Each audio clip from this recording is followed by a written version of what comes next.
Hello दोस्तों, मैं हूं आपकी दोस्त होस्ट अदिति सिंह। आज मैं आपसे उत्तराखंड राज्य के चुनावों पर बात करने जा रही हूं।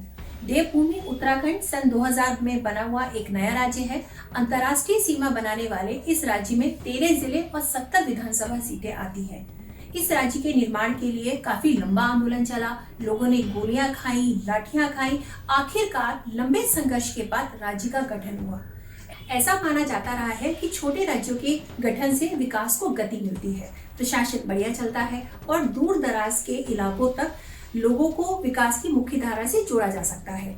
लेकिन आज बहुत सारे लोगों का ये मानना है कि जिन उद्देश्यों को लेकर छोटे राज्यों का गठन हुआ था, वो उद्देश्य अब तक पूरे नहीं हो सके हैं। इस बार भी उत्तराखंड विधानसभा के चुनाव में बेरोजगारी, पलायन, चिकित्सा सुविधा, बिजली, सड़क, पानी जैसे बुनियादी मुद्दों पर चुनाव लड़ा जा रहा है। लेकिन गठन से लेकर आज तक इन मुद्दों का सही से समाधान नहीं हो सका है। बेरोजगारी उत्तराखंड का ही नहीं बल्कि पूरे देश की समस्या है। सरकारी नौकरी की कमी, बड़े उद्योगों का ना होना उत्तराखंड की बेरोजगारी का मुख्य कारण है। उत्तराखंड का पढ़ा लिखा युवा या तो प्रदेश के मैदानी इलाकों में पलायन कर जाता है या फिर दिल्ली, मुंबई जैसे बड़े शहरों में।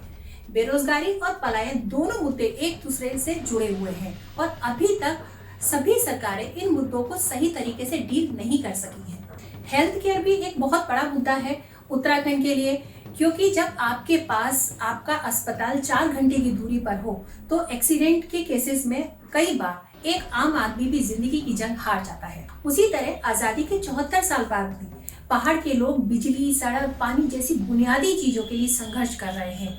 वैसे पिछले कुछ समय से इन तीनों चीजों में सुधार जरूर हुआ है, लेकिन अभी भी बहुत कुछ सुधार होना बाकी है। फॉरेस्ट राइट एक्ट पिछले 15 सालों से लागू नहीं हो सका है।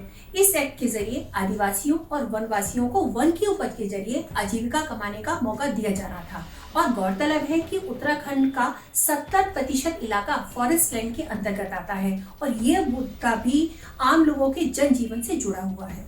अब बात करते हैं राजनीति की। राज्य के गठन के बाद से ये पैटर्न रहा है कि जनता ने एक बार बीजेपी, दूसरी बार कांग्रेस को बारी बारी से सत्ता दी है।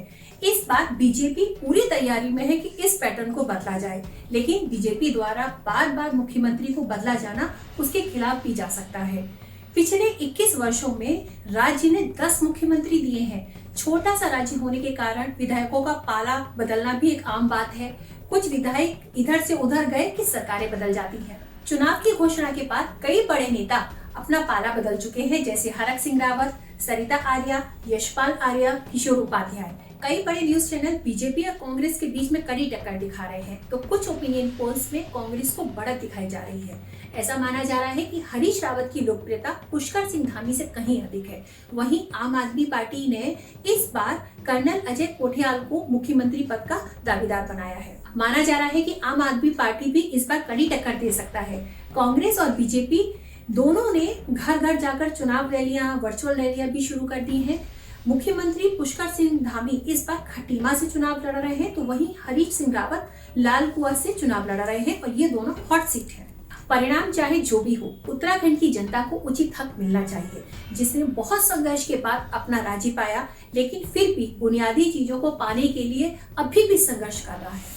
वोटों की गिनती 10 मार्च को है और अगर आपके राज्य में चुनाव है तो आपसे अपील है कि आप लोग अपना मतदान देने जरूर जाएं और इस लोकतंत्र के महापर्व पर बढ़ चढ़कर शामिल हों।